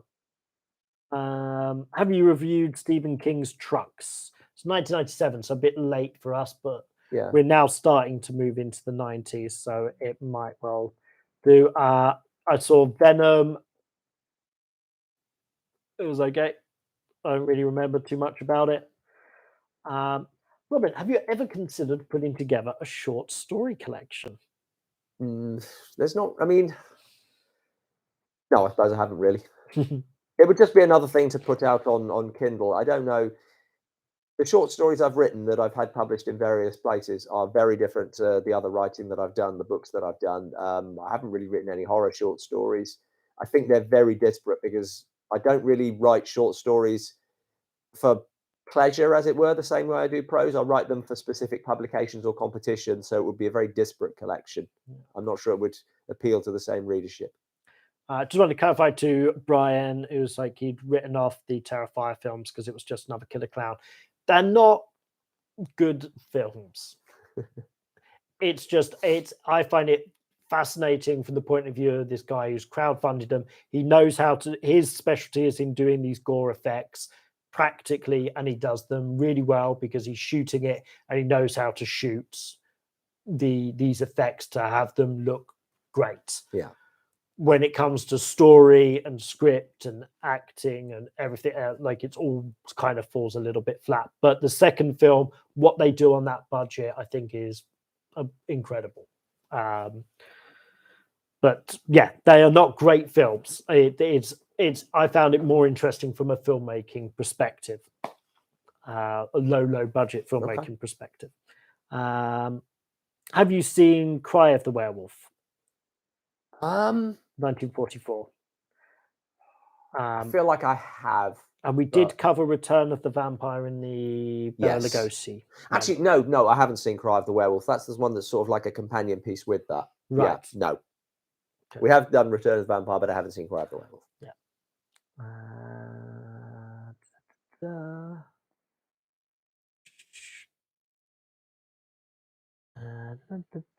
What would you describe as your ideal movie? Oh, a good story, well told, is all I'm looking for. Yes, I'd like to do a mini documentary on Video Nasties. It's all just about time. Are there any long-running franchises you generally don't like? Yep. Any of them?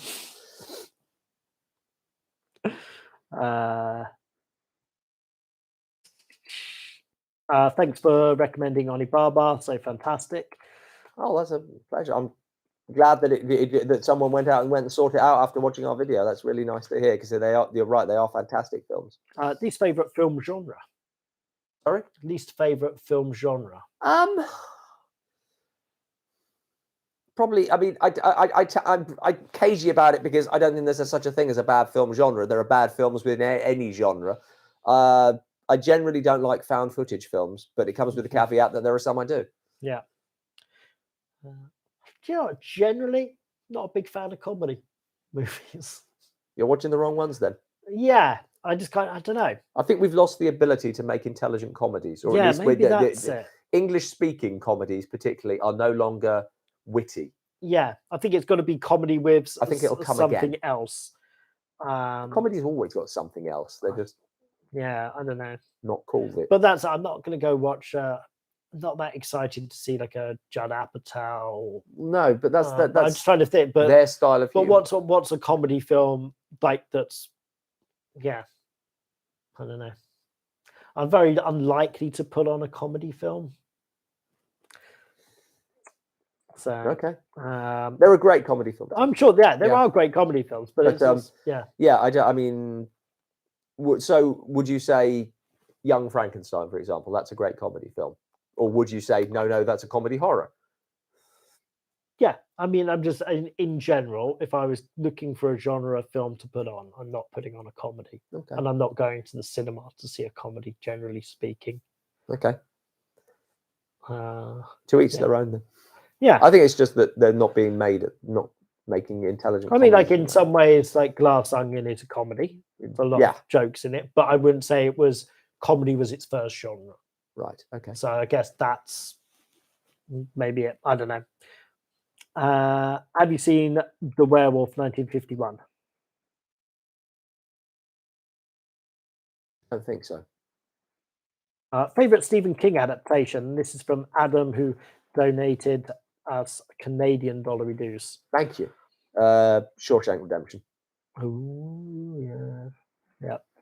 Easy question.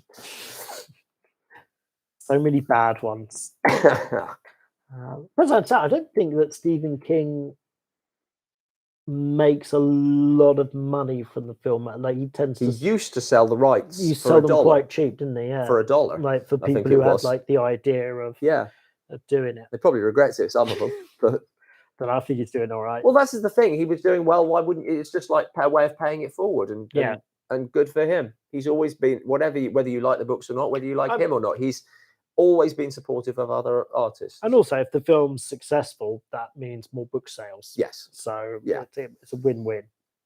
I saw a question there and then I've lost it again. Any chance you're going to do audio versions of your books? Probably not. Which I sat down to do it, and it was time consuming getting the recording done. When I began to do the editing, I realized it's just not possible alongside the rest of my workload. It's if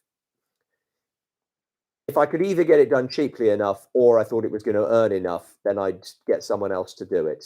But as it stands, I just don't see a return on it, and I can't be just throwing good money after bad.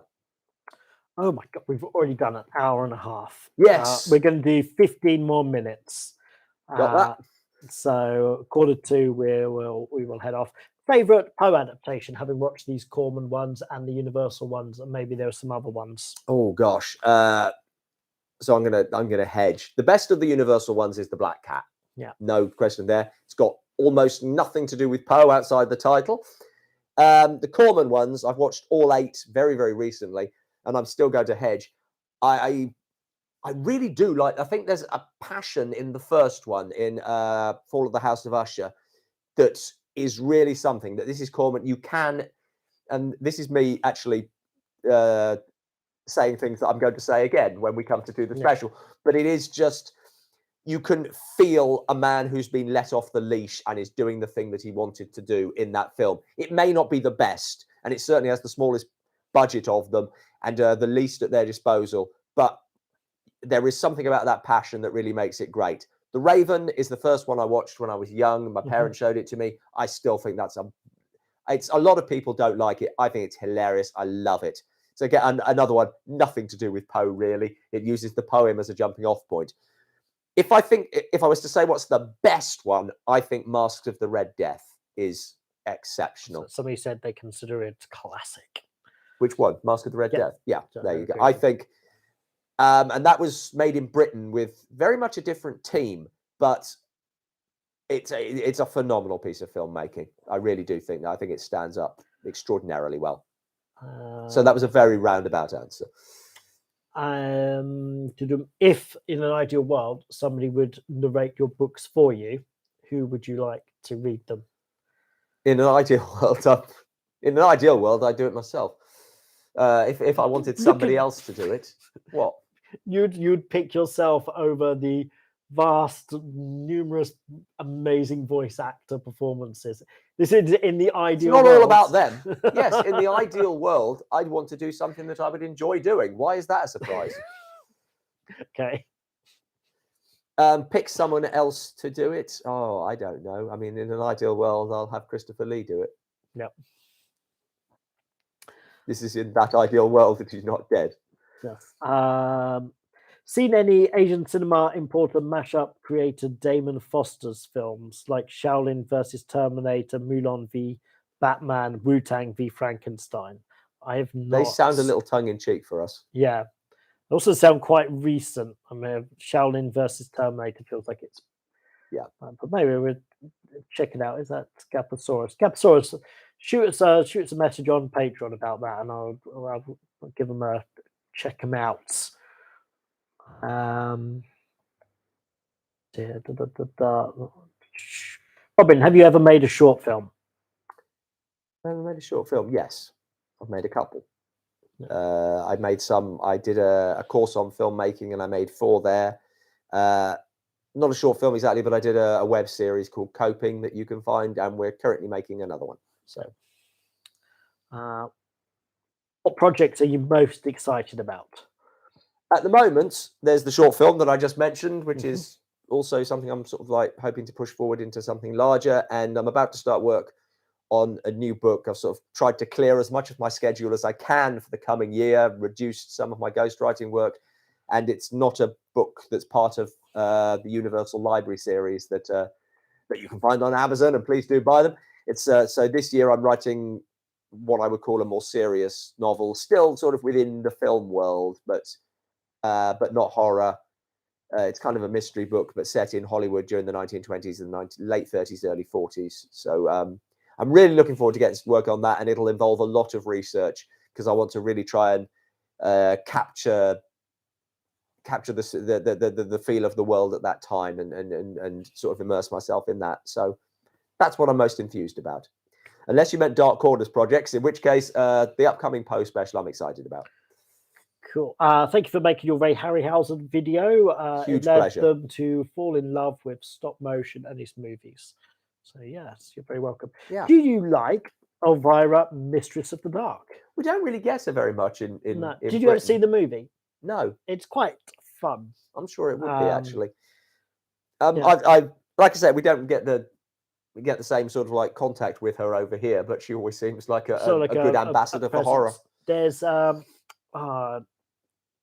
no, I don't. There's another YouTuber, I can't remember his name, but he did like a nice little documentary on talking about her history and stuff, which is very interesting, about where she sort of developed the look of the character and bits like that. I would say James Balm maybe is his name who did it.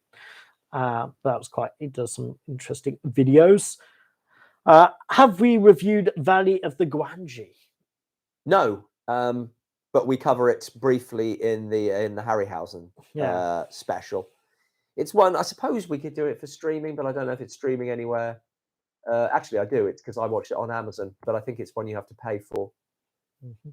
Thoughts of David Carradine's career? I don't have any huge thoughts on David Carradine's career. Unfortunate end. Yeah, I don't have any huge thoughts on David Carradine's career. Oh, look at that! I got to the end. We've still got 10 minutes to spare. Now there's no more questions left. every time people just stop writing stuff. Favorite David Cronenberg film? Oh, Elephant Man. Next chance, ask your question. I'm right at the bottom. Are there any other films you're looking forward to this year? I don't know. Throw me some names. Look, there's people writing questions every now. Stuff came in. Favorite type of cork? Favorite type of cork? How dark is your corner? It's pretty bright today, actually. Well, my bedroom's in a basement back home, so pretty dark. Do a review of Blood Beach. Elephant Man was David Lynch. David Lynch. What is my favorite? Oh, Dead Ringers then. That's Cronenberg, right? Yep. Sure. Are you sure? I didn't even hear the answer. Best music in a bad old movie. Green Slime. Yeah, actually, yeah. Have you seen the Dracula graphic novel that uses Bela Lugosi's likeness? No. Any advice on how to write a good script? Actually, a God script they wrote, but I think my first tip for you is spelling. Join a writers group and get feedback and learn and listen to listen, but with discernment. I also go page one rewrite means chucking out the whole script and starting again, because if you're just editing on that same document, you are less likely to make the big changes the script needs. There's a difference between editing and rewriting. Yes, and a page one rewrite in the early stages is definitely very worthwhile. Favorite Kurosawa film? I'm going to say Yojimbo, but I think Ikiru is an absolute stone cold masterpiece. How sick is your world? At the moment, quite sick. I'm a little coffee. A little bit coffee. Do you like James Ellroy? I haven't really read. Please review A Life of Ninja. Say hi to my mum, Kathy. Hi, Kathy. Hi, Kathy. Any review you regret now, some 10 years past? Any review I regret? Night of the Bloody Apes. Yeah, I guess we could regret that. I wish we'd done it differently. I sort of regret the it's not really a review, but the King Kong special I would do differently. Yeah. Okay. And will probably. What's your favorite movies to binge watch during the holidays? I don't really binge. Okay. Robin, Lost Reels, the book is relatively expensive. How much value is that book for someone who's interested in lost silent films? If you're just interested, it depends what you mean by interested. It's an indispensable research tool, certainly, but in the end, it is a list of films and capsule reviews. That is all it is. There's no insight, so it won't tell you the circumstances of their loss. It won't tell you anything beyond the title and very, very brief bit about what they're about. So, like I said, if you're researching something, really, really useful, but it's perhaps not the most engaging read, because sometimes it goes by country, and sometimes some of the lost films are the foreign language versions of original American ones. So there's one, I can't remember the title of it, but it's something like the TV rail, so I can't remember what it's called, but all the foreign language versions of it seem to be lost. So the same film is covered in every chapter. The review of Dracula and Spanish Dracula was amazing. Oh, thank you. Is the Omega Man bad enough for a review? I think we'll say probably. Which one is that? Is that not the Charlton Heston one? Right. I get confused. Or is Vincent Price's Last Man on Earth, isn't it? Yeah. It's the same story. Yeah. Yeah. I Am Legend. Yeah. I'll tell you what is bad enough for a review: The Omega Cop. Coming soon. Coming soon. Any favorite Joe Dante films? Gremlins. Could you do a double feature video on the two Columbia Universal knockoff, Return of the Vampire and Cry of the Werewolf? I suppose we could. I mean, we've already covered one to some degree. Fairly Whether or not Cry briefly, of the though. Werewolf deserves Yeah. its own one, I'm not sure. Favorite Muppet? Gonzo.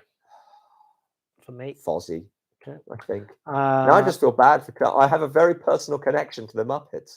Have you reviewed Funny Man, 1994? No. Worst director ever? Probably a guy you've never heard of because he sucked so badly. Yeah. Neil Breen's got to be up there, though. Yes, that's true. What's your thoughts on Eraserhead? It's a long time since I saw it. Well, somebody said, has anyone ever said you look like Robert Depp? Nope. Nope. Nope. Have you thought of redoing any of the reviews from the first or second series? Yes. We've actually we talk about it a lot. We've talked about that because they were longer, then they were much shorter. Yes. There are certainly films we shortchanged because we're still learning what we're doing. Oh, this guy. No, obviously. What do you mean? No, that totally looks like you. Yeah. If you cover up all of his face except for the facial hair. Have you seen March of the Wooden Soldiers? No, I don't think so. I watched 70s King Kong recently. It came out in 4K. I thought it was pretty good. Not as bad as the Peter Jackson one. Favorite non-Godzilla, non-King Kong, non-Harryhausen kaiju film?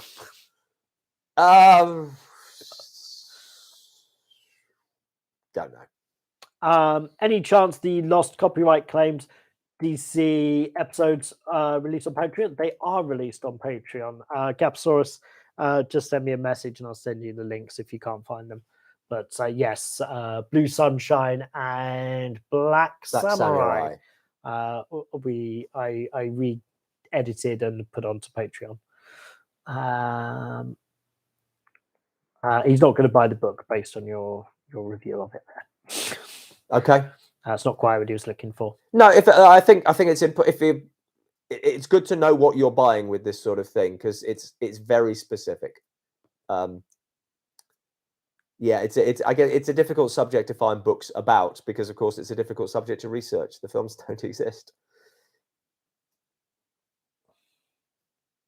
If you're interested just in them generally, then there are recreations of of some of these lost films. The London After Midnight one is one I've got, where there's a lot of production pictures of that, and they've reprinted the original script. And there's a few lost films that have been done like that. Yeah. So if you're interested in specific ones, that might be more useful.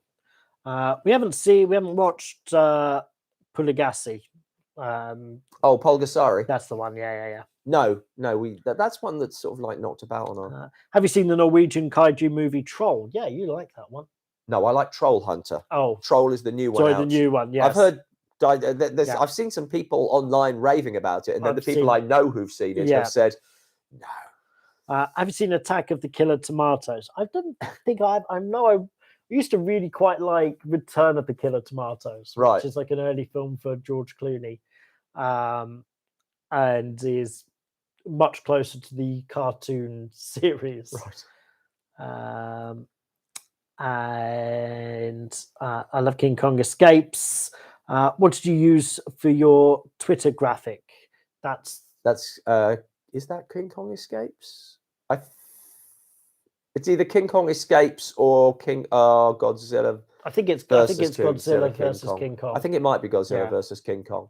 Actually, I want to update all of those. I want to put these images on there now. I think they will look cool. I'm not changing the Twitter one. People have known us by that handle for years. You're not changing the name, just the picture. Yeah, I know. I'm not changing the. You don't look at the names when you scroll through Twitter. Trust me. Troll 2. I now have a copy of Troll 2, so that's on the list to do. It's not one that I'm desperate to do. So it's like so infamously bad, and we're getting to it very late in the day. So, yeah. So it will come. It'll come sometime next year, not this year. Not much time left for that. No. Ever seen Aliens in the Attic? Nope. No, I don't think so. Thoughts on Sid James? Love Sid James. Um, He was in the film I mentioned, what seems like a very long time ago now. What a Carve Up. I saw Cleopatra, a reconstruction, 1922. If there's enough production stills of London After Midnight, they can work really well. And there is I believe there is a London After Midnight reconstruction film, isn't there? Yeah, but they've just taken the same pictures and just sort of like moved the camera across them and put the titles in. Yeah. And it does the job. Although the problem with London After Midnight is that the script changed so much. No one's 100% sure exactly what went out. Yeah. Have you ever seen a good non-Toho kaiju movie of the 60s and 70s? I'll be honest with you. I watched these films for Dark Corners. I don't watch a lot of kaiju films for myself. This is it. This is the last question. If you ever need to oh, it's not even a question. Cool. So probably never get to see London After Midnight. Who knows? Any last question? Any good John Carradine films? Yes, Stagecoach is one. The Grapes of Wrath. He made some really. He was in some really great films. How he just sort of like fell into horror, and it helped fund his theatrical career. He had a Shakespeare company. Yeah, we talked a bit about that. There's some interesting stuff there. There's some lovely behind the scenes footage. It's not footage. Pictures of him making some of the Universal Dracula films or the Universal horror films where he played Dracula, of him in Dracula costume backstage just reading his Hamlet script because he was doing that by night. So it was just one for money, one for love. John Carradine was even in the 10 Commandments. Was he? There you go. I think Stagecoach is a better film than the 10 Commandments. And finally, slightly different. Worst film. What film do you hate deeply? Peter Jackson's King Kong remake. There you go. Cool. Right, that is it. Thank you for all watching. very much and joining us for this conversation. It's always a load of fun. Hope you all have a very good Christmas and Merry a Christmas. New Year. Hopefully we got lots of exciting stuff coming up in the new year. And as always, thank you very much for your support. Yeah, thank you so much. And yeah, we're hoping to do these live streams more often in the coming year. That's the plan. That is the plan. Our plans don't always pan out, so I'm not going to say a number yet, but we're hoping to do them more often. So we're coming with maybe a bit of a thing to talk about, more of like a topic, rather than just doing a lot of yeah. question and answers. Although this always works. We'll do a bit of this as well. So yes, have a great Christmas and see you next year.